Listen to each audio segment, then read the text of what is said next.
ABC Listen. Podcasts, radio, news, music and more.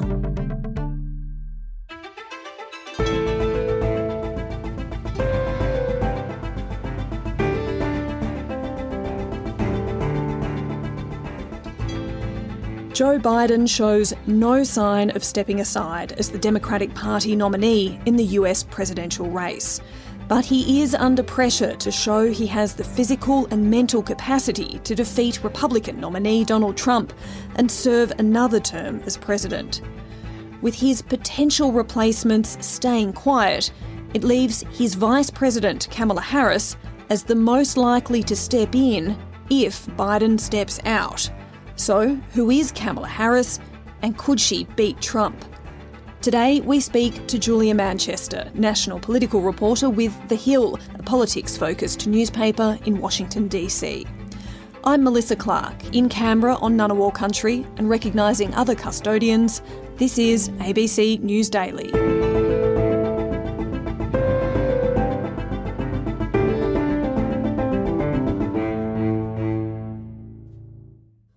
Julia, Joe Biden called in to MSNBC's Breakfast News program to try to flush out anyone who might want to push him aside as the Democrats' nominee. I'm getting so frustrated by the elites in the party who they know so much more.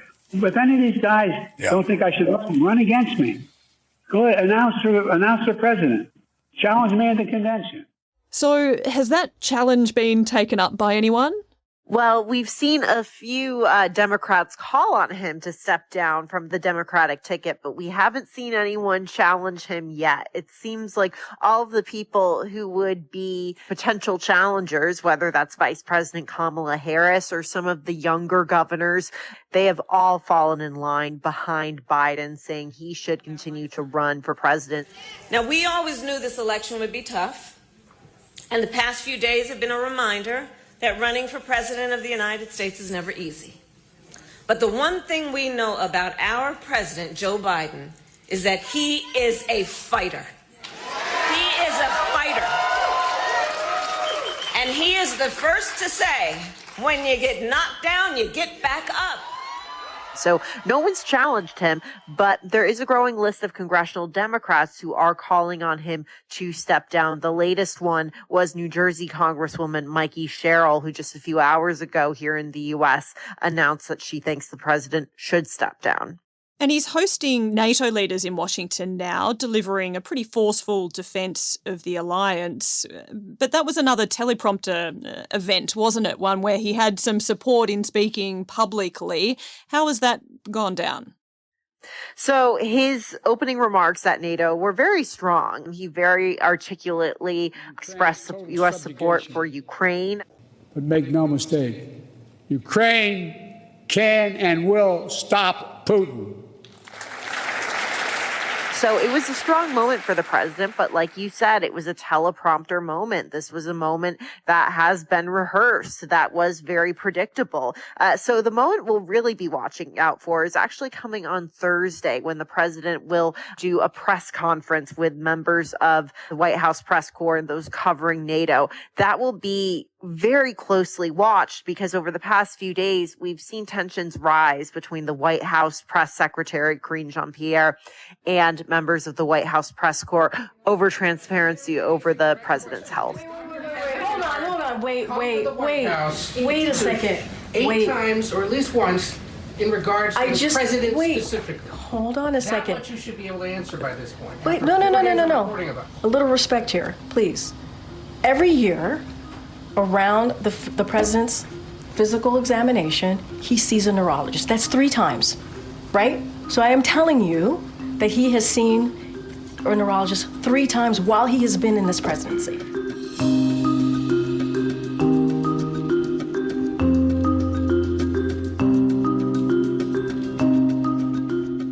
So this issue is still bubbling away because of that disastrous debate for Joe Biden on CNN. Dealing with everything we have to do with, look, if we finally beat Medicare. Thank you, President. But Biden is ploughing on. He'll hold that press conference. He wants to stay in the presidential race.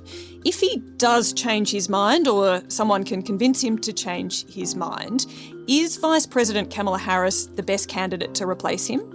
You know, she would seem to be the likely one at this point, and there's a few reasons why. First of all, you know, if she were to become the Democratic nominee, she would automatically get the millions of dollars the Biden campaign has raised since it's the Biden-Harris campaign. If it were any other Democrat, it would have to be a complicated process of transferring that money. So it's much easier with Kamala just as the heir apparent.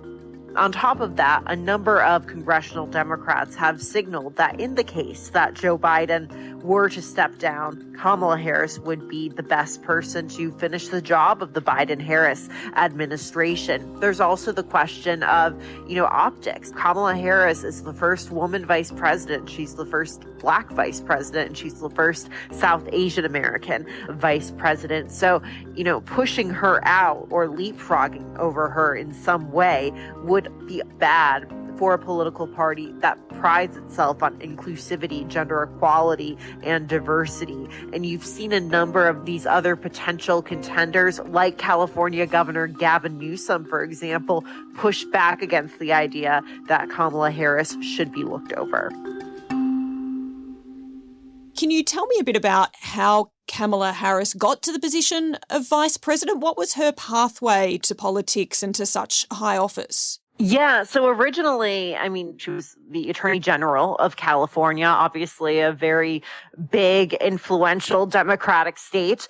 During her time in the Senate, as the junior senator from California, she had a number of notable, very impressive moments. When now Supreme Court Justice Brett Kavanaugh was facing accusations of, sexual harassment, sexual misconduct, and during, his nomination hearings, Harris very skillfully cross-examined him. I'll repeat the question. Can you think of any laws that give the government the power to make decisions about the male body? I'm not thinking of any right now, Senator.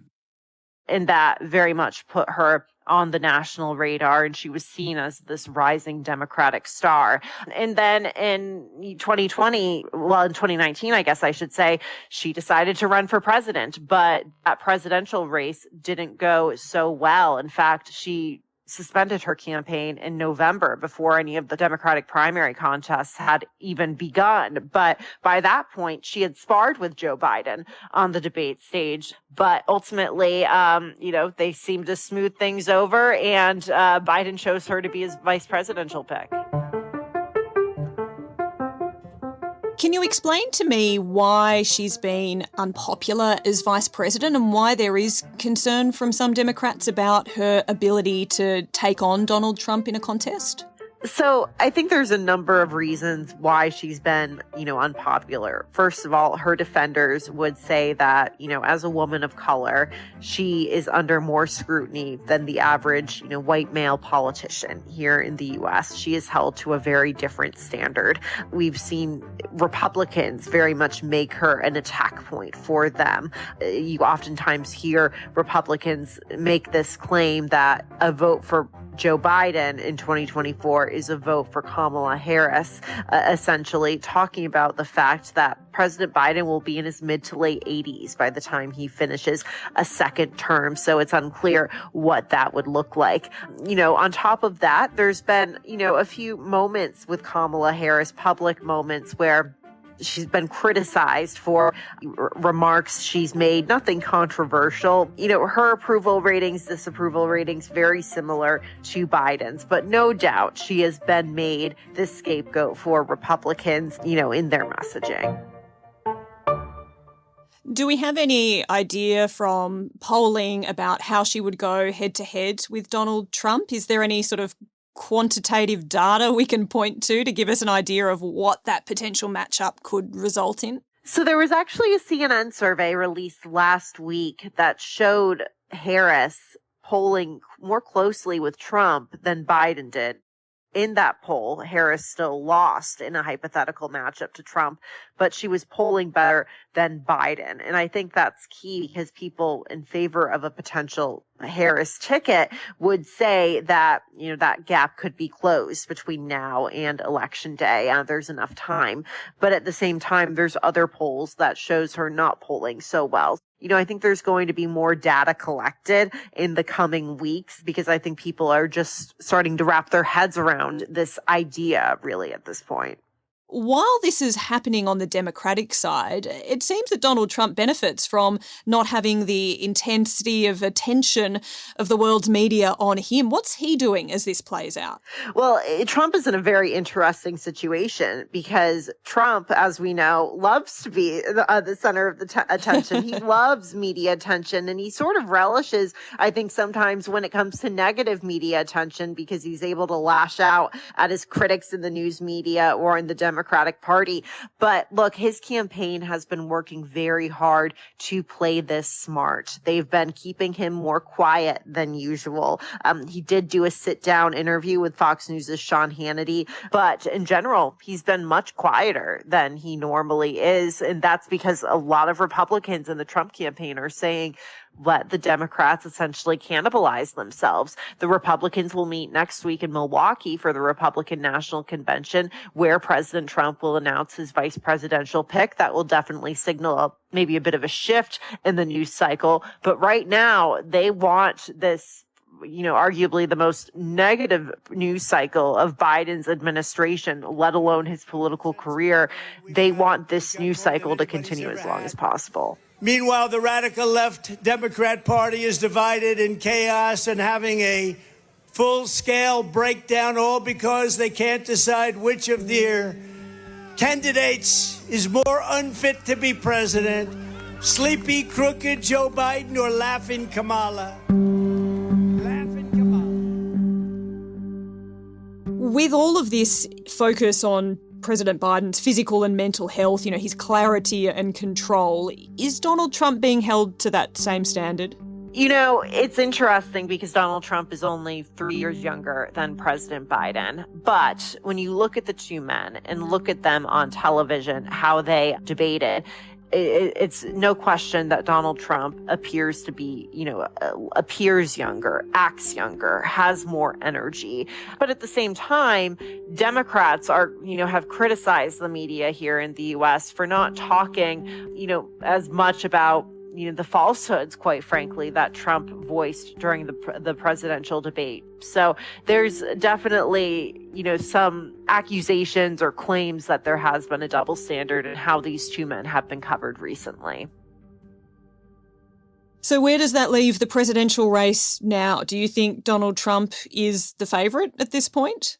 I think Donald Trump was the favorite before the debate, and I think the Biden campaign was hoping the debate would stop the bleeding for them, but it only made the wound even deeper. So it's hard to say what's going to happen between now and November. Going back to 2015 when Trump launched his first presidential campaign, there's been so many twists and turns in U.S. politics, so anything can really happen. But as of now, Trump is leading in a number of major battleground states, including states that have traditionally leaned more Democratic, including Virginia, which is just across the river from where I am in Washington, D.C., New Hampshire, Minnesota, New Mexico. These are all states that Democrats are concerned they're falling behind in. So that sort of tells you where the Trump and Biden campaigns are. But I don't think all hope is lost for President Biden. He needs to be more aggressive and prove to the American people if he is in fact fit for this job. He needs to show that and do more unscripted events, be more transparent about his health, put himself out there more.